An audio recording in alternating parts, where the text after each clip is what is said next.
If you're aligned with this podcast right now, thank you so much for being present with me in this moment. If this is your first time here, my name is Dom, and welcome to the 33rd Lap, where I share things that I've learned in my life on my journey towards self-awareness, self-discovery, and self-improvement. And if you're a subscriber or a frequent visitor to my channel, welcome back. Today, I'm excited to bring you another episode about something that has been extremely important and super impactful in my life. So let's get right into it.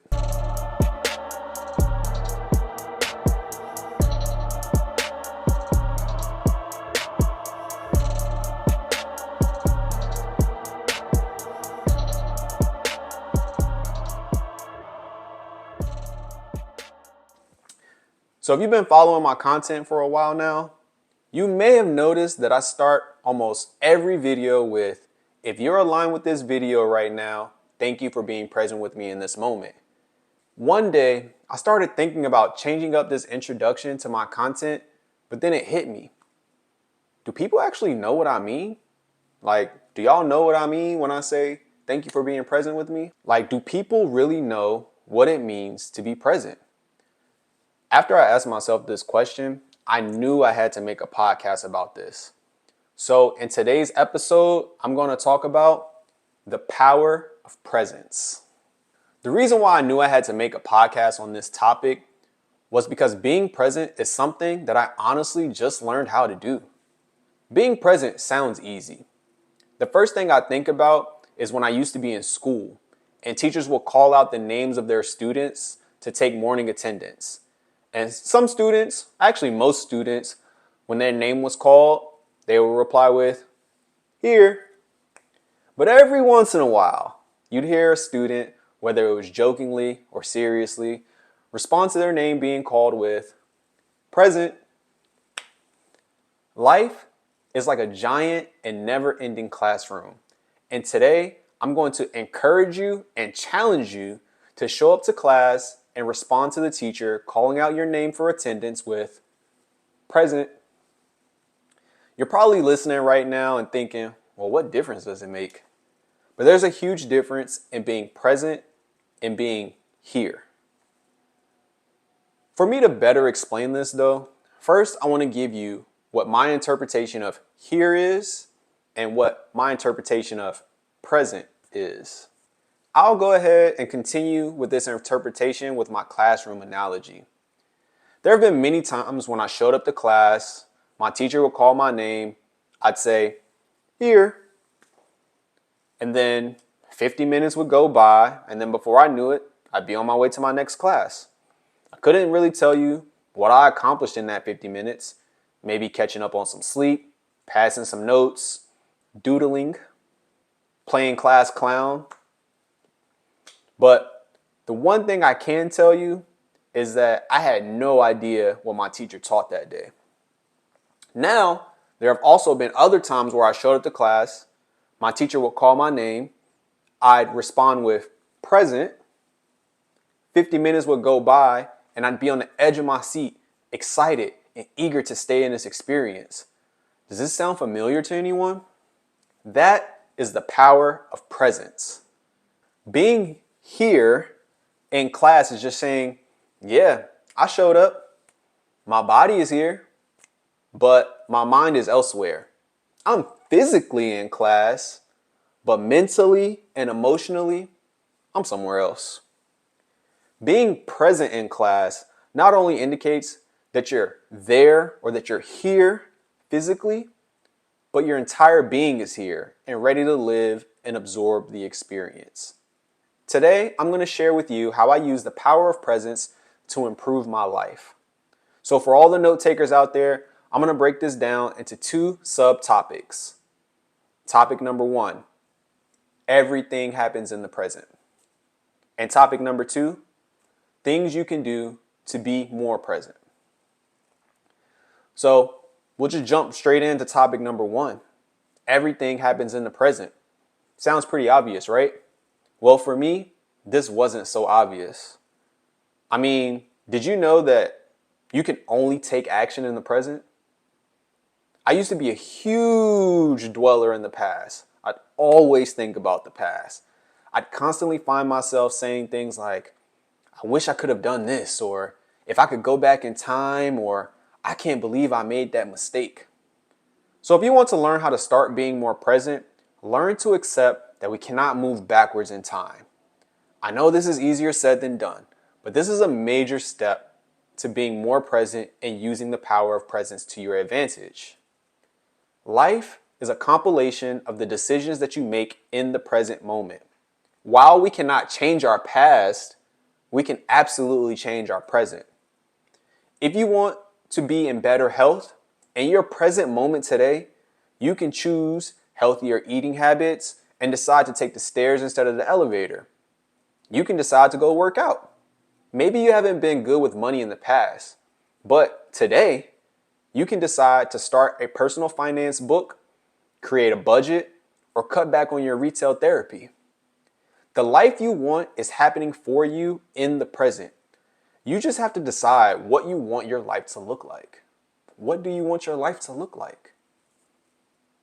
Being present sounds so easy, but we can get so distracted by our cell phones, by social media, and sometimes even our friends and family.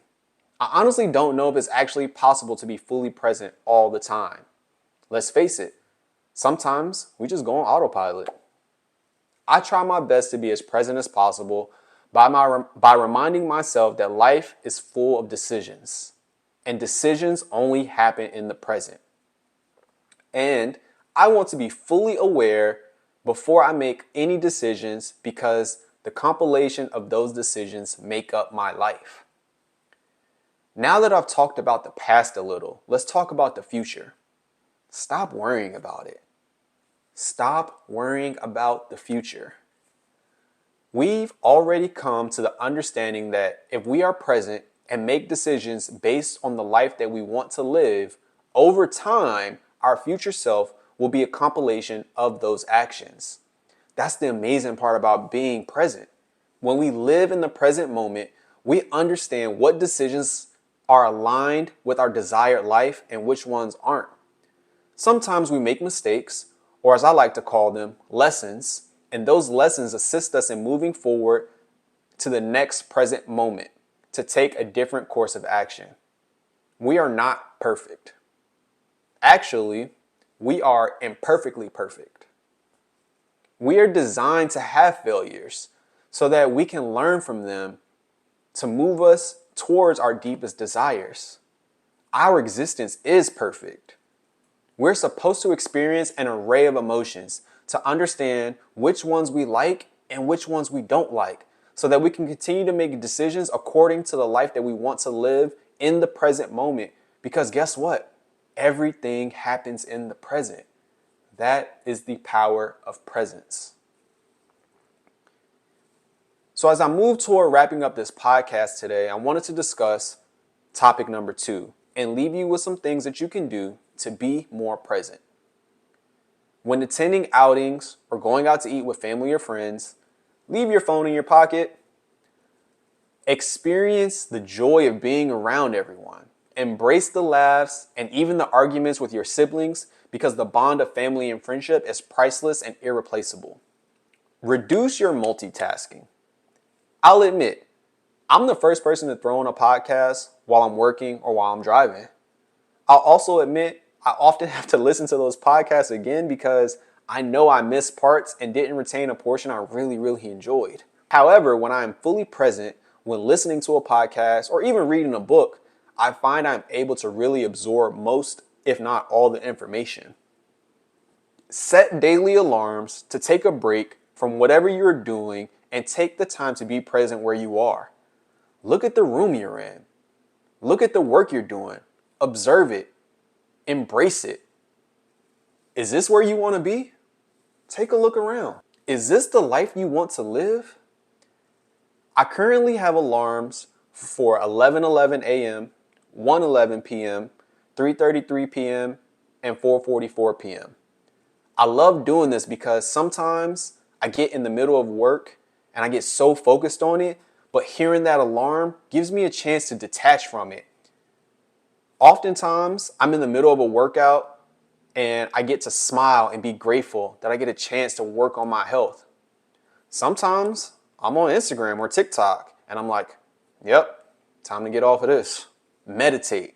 Meditating gives you a chance to connect with yourself and embrace the stillness of the present moment. If you know how to meditate or just don't like it, put your phone on Do Not Disturb for an hour and just relax. Like, don't do anything. Like, when I say relax, relax. Don't turn on the TV. Don't turn on another form of entertainment. Just relax. Put your favorite music on, and instead of singing along, just try to listen to every word the artist is saying. And if you can hear all the different instruments that it took to compose the sound that you hear. Do something nice for someone. Hold open a door, donate something, compliment a stranger, spread some love in the world. Those are a few things that you can do to learn how to be more present. And if you're able to get into that space where you learn how to be present more, these things will seem so natural and you will start to experience the power of presence. If you're still here right now, thank you so much for listening, and I hope that this podcast resonated with you today. If you think this can help someone you know, please share it with them. And as always, I'm so grateful for you, and I'm sending you so much love. Have an amazing day.